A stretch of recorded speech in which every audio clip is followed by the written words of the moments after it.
आने के लिए बहुत बहुत आभार और वेलकम शुक्रिया। कि आप लोग अपना कीमती समय निकाल कर यहाँ पर आज माता हर की देवी कैंपस में आप लोगों ने अपना समय निकाला। आज के आपके इस प्रेस कॉन्फ्रेंस का जो उद्देश्य है वो एडू कॉन्क्लेव 2025 है। जैसे कि एडू कॉन्क्लेव 2023 किया गया था, बीच में 1 साल का गैप रहा। इस साल फिर से हम 400 plus principles, directors Punjab, Haryana, Rajasthan, Delhi सबको एक प्लेटफॉर्म पर लाने का काम कर रहे हैं। इसका उद्देश्य यही है कि सारे स्कूल कॉलेजेस के जो प्रिंसिपल्स हैं हमारे पास वो एक प्लेटफॉर्म पर आएँ, क्योंकि नेशनल एजुकेशन पॉलिसी 2020 आने के बाद Haryana is the only state जिसने सबसे पहले एनईपी को एक्सेप्ट किया है।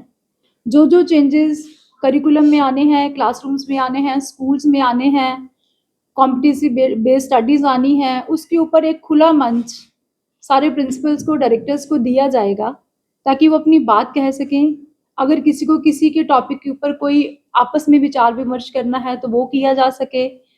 इसके लिए ये एक छोटा सा हमारा प्रयास है सभी शिक्षाविदों को एक मंच पर लाने का, और हम उम्मीद करते हैं कि हमारा मीडिया जो है, आप लोग भी इसको और ज़्यादा एडवर्टाइजमेंट के लिए, ताकि ज़्यादा से ज़्यादा शिक्षाविद हमारे साथ जुड़ सके और इसका जो आउटकम है, जो ऑब्जेक्टिव है, वो पॉजिटिवली हम लोग अचीव कर सकें। इसके लिए ये आपकी एक छोटी सी हमने एक गेट टुगेदर बुलाई है। जैसा आपने बताया कि इसका जो मुख्य उद्देश्य है कि सभी स्कूलों को, शिक्षाविदों को एक मंच पर लाना। ऐसी क्या जरूरत पड़ी कि सभी शिक्षाविदों को पूरे हरियाणा के एक मंच पर खड़ा करना पड़ा? देखिए, शिक्षाविदों को एक मंच पे खड़े करने के कारण तो बहुत ज़्यादा होते हैं, बट माता हर की देवी का जो हमारा मेन कॉन्सेप्ट है वो ये था कि with the help of association जितने भी शिक्षाविद हमारे साथ हैं, एक गैप जो है कम्युनिटी में, स्कूल्स के बीच में, डिफरेंट बोर्ड्स के बीच में, डिफरेंट स्टेट्स के बीच में, कुछ पॉलिसीज ऐसी हैं जो बाहर वाली स्टेट्स में ऑलरेडी इम्प्लीमेंट हो चुकी, हरियाणा में अभी गवर्नमेंट ने लेकर आनी है, उसके ऊपर विचार विमर्श किया जा सके, उसके क्या क्या फ़ायदे हैं, क्या क्या नुकसान हैं भविष्य में स्कूलों को, एडवांस पॉलिसीज़ कैसे बनेंगी। क्योंकि अगर हम उसके लिए शिक्षाविद पहले से खुद अवेयर नहीं हैं तो implementations will be very difficult. Ma'am, किस तरह के बदलाव जो ये एडुकेट कॉन्क्लेव लाने वाला है शिक्षा क्षेत्र में? देखिए, एडू कॉन्क्लेव का हमारा जो ऑब्जेक्टिव है बदलाव लाने का, वो ये है कि सबसे इम्पॉर्टेंट जो है वो है एजुकेशन पॉलिसी को इम्प्लीमेंट करना। एजुकेशन पॉलिसी को लेकर बहुत सारा भ्रम और भ्रांतियाँ फैली हुई हैं। कुछ एस्पेक्ट्स ऐसे हैं जो बहुत पॉजिटिव हैं और हर स्कूल को, हर स्टेट को उसको इम्प्लीमेंट करना चाहिए। कुछ पॉइंट्स ऐसे हैं जो इम्प्लीमेंटेशन से पहले स्कूल्स को खुद रीएनालिसिस करने चाहिए कि हम उसको किस एक्सटेंट तक इम्प्लीमेंट करें और किस एक्सटेंट तक हम लीगली उसको रोक लें। क्योंकि बहुत सी चीज़ें यहाँ पे ऐसी मिलेंगी जब आप उस डॉक्यूमेंट को पढ़ेंगे 450-500 पेज में, कि बहुत सी चीज़ें हैं जिनके ऊपर एक एक पॉइंट का जो मायने हैं वो शायद आज नज़र नहीं आ रहे, 5 साल बाद, 7 साल बाद, 10 साल बाद हर स्कूल के ऊपर उसका इम्पैक्ट नज़र आएगा। हम ये एडू कॉन्क्लेव जो होगा 21 दिसंबर को होना है, तो इसमें मुख्य एजेंडे जो है वो क्या रखे जाएंगे? जो आपने अभी बताए हैं यही रहेंगे या इनके अलावा भी कोई और मुख्य बिंदु जिन पे फोकस किया जाएगा? सर देखिए, इसके ऊपर सबसे इम्पॉर्टेंट मुद्दा जो रहेगा वो SSSA का रहेगा। SSSA is a school authority जो एजुकेशन पॉलिसी में अभी प्रोस्पेक्ट की गई है गवर्नमेंट के द्वारा। हरियाणा में अभी इम्प्लीमेंट नहीं हुई है, कुछ स्टेट्स में हो गई है। उसके इम्प्लीमेंटेशन में क्या क्या प्रॉब्लम्स आई, क्या क्या एरियाज हमें वर्कआउट करने चाहिए एडवांस में, उसके ऊपर डिजिटल ट्रांसफॉर्मेशन है। एक तरफ से हम डिजिटल ट्रांसफॉर्मेशन को क्लासरूम में बढ़ाते जा रहे हैं, स्मार्ट क्लासेस एंड ऑल को, उसके जो साइड इफेक्ट्स बच्चों के ऊपर हेल्थ के ऊपर आ रहे हैं, बच्चों का mental health, social health, emotional health, as well as teachers का मेंटल हेल्थ, इमोशनल हेल्थ, और स्कूल लीडर्स का mental health and emotional health is equivalent important. स्कूलों अभिभावकों की राय ली जाएगी कार्यक्रम को लेकर, किस तरह का कार्यक्रम हो, उनकी जो समस्याएं हैं उनको भी सुना जाएगा। सर, बच्चों और अभिभावकों की राय तो देखिए कि हर स्कूल अपनी तरफ से लेता है। यहाँ पे यह है कि अभिभावकों को स्कूल सुनता है, टीचरों को स्कूल सुनता है, प्रिंसिपल्स और लीडर्स की सुनने वाला कोई नहीं है। इसलिए ये एक प्लेटफॉर्म ऑर्गेनाइज किया गया है ताकि उनके अंदर भी जो चीज़ें हैं वो किससे बात करें। फॉर एग्जाम्पल, अगर मैं किसी स्कूल को चला रही हूँ तो मैं अपने हिसाब से, अपने दिमाग से चीज़ें एग्जीक्यूट कर रही हूँ। उसमें से कुछ सही भी होंगी, कुछ गलत भी होंगी, कुछ ठीक करने वाली भी होगी, कोई एरिया कोई और स्कूल मेरे से बेटर कर रहा होगा। हम किसी और स्कूल से बेटर कर रहे होंगे। तो उस गैप को कवर करने के लिए सारे एजुकेटर्स को मुझे लगता है कि हमें एक प्लेटफॉर्म पर आना चाहिए। मैम, स्कूलों में बच्चों को किताबी शिक्षा के साथ साथ कहीं ना कहीं स्पोर्ट्स की भी जरूरत रहती है, आर्ट्स की भी जरूरत रहती है, लाइफ स्किल की भी जरूरत रहती है, उसके लिए किस तरह के काम जो किए जाए? देखिए आर्ट्स और अगर हम लाइफ स्किल्स की बात करें तो अगर लेटेस्ट जो सीबीएसई का सर्कुलर आया है 6 to 8th में टोटल करिकुलम अगले साल से वो इंक्वायरी बेस्ड और कॉम्पिटेंसी बेस्ड ही हो रहा है। उसके ऊपर ऑलरेडी अलग से एक पैनल प्लान किया गया है जिसमें ये डिस्कस किया जाएगा कि 6 to 8th के करिकुलम को हर स्कूल ने as per new circular policies में क्या क्या चेंजेस हमें करने हैं। मैम, स्कूलों में अक्सर देखा जाता है बच्चों के लिए अलग अलग कार्यक्रम किए जाते हैं, कहीं ना कहीं टीचरों को, शिक्षकों को भी इस चीज़ की ट्रेनिंग वगैरह की जरूरत रहती है, उसके लिए किस तरह के प्रयास जो किए जाए? देखिए ट्रेनिंग का जो मुद्दा रहा वो एक बहुत सेंसिबल मुद्दा रहा स्कूल्स के अंदर। अगर हर स्कूल अपने लेवल पर अगर स्पीकर्स बुला के ट्रेनिंग करता है तो वो कहीं ना कहीं स्कूल्स को फाइनेंशियली स्टेबल नहीं रहती। इसमें हम एक प्रयास ये भी कर रहे हैं, अब जितने भी स्कूल यहाँ पर आएंगे अगर वो सब किसी एक मुद्दे पर एग्री करेंगे तो we are planning a module trainings कि 10-10, 15-15 स्कूल्स के ब्लॉक्स बनाकर स्लॉट्स बनाकर हम 15 स्कूल्स के टीचर को एक प्लेटफॉर्म पे ट्रेनिंग दें ताकि ये स्कूल्स के लिए फाइनेंशियली भी वाइबल रहे और इसका जो लोड है वो टीचर्स के ऊपर ना आए। हम सभी स्कूलों को, प्राइवेट स्कूलों को एक मंच पर खड़ा करने के लिए एमएचडी ग्रुप की आगामी रणनीति क्या है? देखिए यहाँ पे मैं एक थोड़ी सी करेक्शन करना चाहती हूँ कि जो आगामी रणनीति है एमएचडी ग्रुप एक को पावर्ड संस्था के साथ खड़ा है। एक्चुअल में ये प्रयास जो हमारे साथ किया जा रहा है वो स्कूल एसोसिएशन हरियाणा और द सिरसा एसोसिएशन जो इनकी डिस्ट्रिक्ट एसोसिएशन है पंकज जी जिसमें है स्कूल एसोसिएशन सिरसा उसके साथ भी है। इसका कंसर्न यही रहेगा कि आने वाले सालों में भी अगर हर साल नहीं पॉसिबल हुआ क्योंकि इसमें बहुत सारा प्रोसेस इन्वॉल्व है, बहुत सारे फाइनेंसेस इन्वॉल्व हैं, बहुत सारी मैन पावर रिक्वायर्ड है, ये हमारा एटलीस्ट 1.5 महीने का दिन रात का एफर्ट है। तो अगर हर साल ना हो सकेगा तो एटलीस्ट जैसे हम अब कर रहे हैं कि 23, 25, 27 we will try our best कि एक एक साल के गैप पे हम इस कैडू एनक्लेव को कंटिन्यू करते चले जाएं ताकि जितने भी न्यू स्कूल्स ऐड होते हैं, कई बार स्कूल्स में प्रिंसिपल्स चेंज होते हैं, न्यू प्रिंसिपल्स को एक विजन की ज़रूरत होती है और बीइंग एज एसोसिएशन भी हम चाहते हैं कि स्कूल्स एसोसिएशन के साथ जुड़ें क्योंकि कभी कभी कुछ समस्याएं ऐसी होती हैं जो एक स्कूल वाला अकेला हैंडल नहीं कर सकता, उसमें उसको सपोर्ट चाहिए। इसमें जैसे कि प्रिंसिपल सिक्योरिटी के काफ़ी केसेस पिछले 1.5 साल में हरियाणा में हुए, मर्डर्स के हुए, वहाँ पे एसोसिएशन को उस टाइम उन प्रिंसिपल्स के साथ या उनके परिवारों के साथ इमोशनली, मेंटली जिस तरह से या लीगली हमें साथ देना पड़ेगा।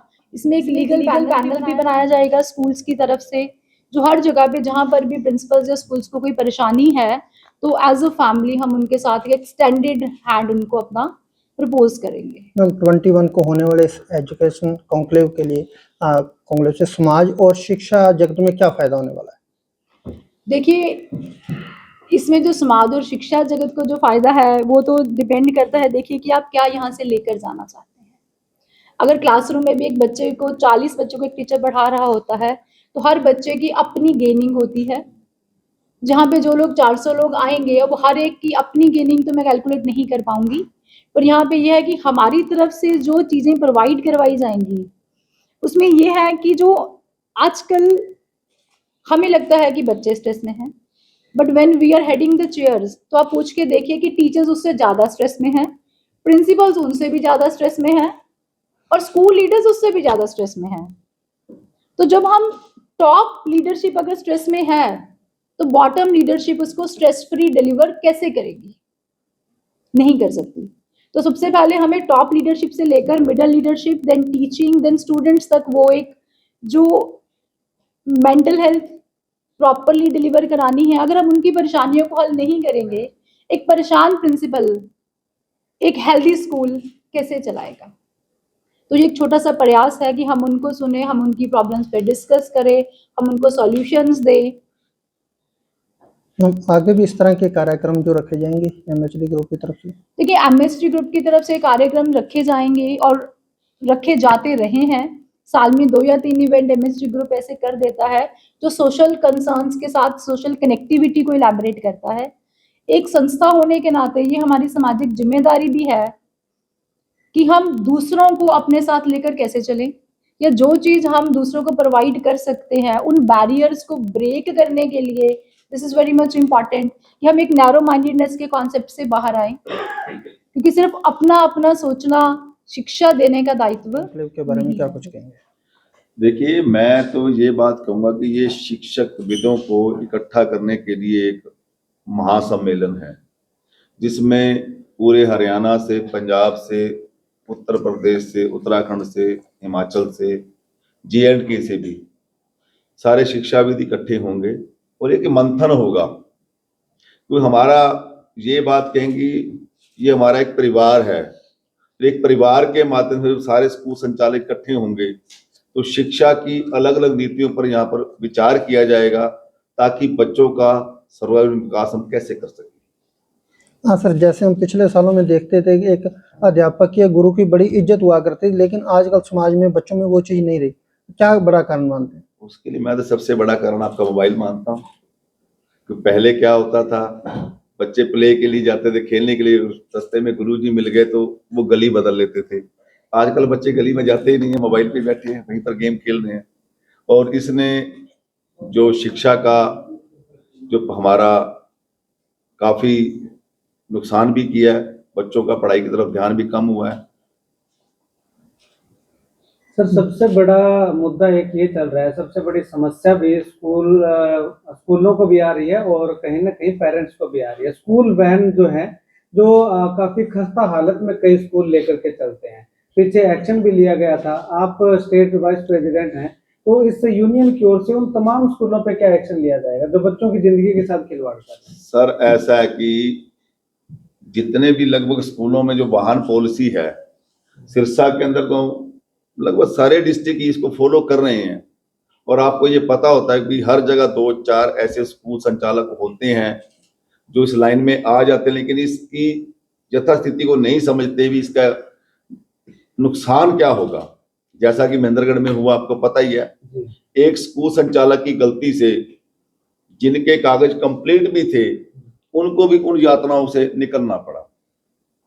और समय समय पर इसके शिविर भी लगते हैं, एसोसिएशन की तरफ से भी समझाया जाता है कि आप अपनी गाड़ियों के कागजात, ड्राइवर, ये भी दिक्कत आई थी, ड्राइवर नशे में मिलते हैं, लेकिन स्कूल संचालक और एसोसिएशन की तरफ से पूरा प्रयास किया जाता है कि आप ऐसा कोई भी व्यक्ति ना रखें। कभी भी कोई स्कूल संचालक इस प्रकार की गलती नहीं करना चाहता, लेकिन कई बार अनजाने में हो जाती है। तो उनका कोई एक्शन भी तो नहीं लिया गया अब तक? एक्शन क्यों नहीं लिया गया सर? ऐसा है जी, अब मान लीजिए जिस स्कूल से गलती हुई, सरकार ने भी एक्शन लिया, लेकिन एसोसिएशन एक प्रयास कर रही है कि आप जितना बच सकते हो इन चीजों से बचो। अगर आपने स्कूल चलाना है तो आपको नियमों का पालन तो करना ही पड़ेगा, चाहे शिक्षा से रिलेटेड है, चाहे वाहन से, किसी भी चीज से। जैसे मैंने आपको बताया कि लगभग 400 के करीब स्कूल संचालक साथी आएंगे, विभिन्न प्रांतों से आएंगे। इसका मेन मोटिव यही है कि एक मंच पर सभी शिक्षाविद इकट्ठी हो जाएं। दूसरा, जो आने वाली स्थितियां हैं, जिस प्रकार से सरकार द्वारा भी सिस्टम के ऊपर दबाव बन रहा है, पेरेंट्स का भी है, बच्चों भी स्ट्रेस में हैं, उन सब चीज़ों से किस प्रकार से आने वाले समय हम निकल सकते हैं, सारा माहौल एक तरफा हो जाए, सभी एकजुट हो जाएं। तो इसलिए ये एक मंच दिया गया है सभी को जुड़ने के। असल में एजुकेशन को वैल्यू बेस्ड एजुकेशन बनाने के लिए क्या रणनीति जो अपनाई जा रही है? वैल्यू बेस्ड एजुकेशन के लिए हम यहाँ पर भी जो प्रिंसिपल आ रहे हैं उनके साथ भी हमारी चर्चा हुई है इस बारे में। जो नई NEP आ रही है वो वैल्यू के साथ और प्रैक्टिकल के साथ आगे बढ़ना चाहती है। उसके लिए हम कैसे तैयार हों, बच्चों को जो वैल्यू बेस्ड है वो तो देखो हमारा बेसिक कंसेप्ट स्कूल का वही है कि बच्चों में वैल्यूज इतनी ज़्यादा दें कि एक आने वाला समाज है वो अच्छा हो। लेकिन जो NEP के साथ जोड़कर उसको और इफेक्टिव कैसे बनाया जा सकता है, सोशल मीडिया के साथ बच्चों को जोड़ने के लिए किस तरीके से एक बिल्कुल ब्रीक लीक है एक अच्छे और बुरे में, तो उनको वैल्यू बेस्ड एजुकेशन की तरफ कैसे मोड़ा जाए, इन सब मुद्दों पर चर्चा हो। असल जैसे शिक्षाविदों को एक मंच पर लाया जा रहा है, इससे बच्चों को शिक्षा में क्या फर्क महसूस होने वाला है? जैसा भी आपको मैम ने बताया कि जो ऊपरी स्तर है, जो लीडर्स हैं, जो स्कूल संचालक हैं, जो प्रिंसिपल हैं, अगर उनके ऊपर एक स्ट्रेस लेवल कम हो जाएगा, वो अपने आप को सिक्योर फील करेंगे कि हमने ये काम बच्चों के साथ करना है, बच्चों को पढ़ाना है और हमारे साथ एक टीम खड़ी है बैकअप पे जो हमारे साथ है, हमारे दायित्वों को, हमारे सिस्टम को समझेगी, तो नेचुरली बात है बच्चों के ऊपर भी जो स्ट्रेस फ्री काम करेंगे तो बच्चों को उससे बड़ी डिलीवर कर पाएंगे शिक्षा।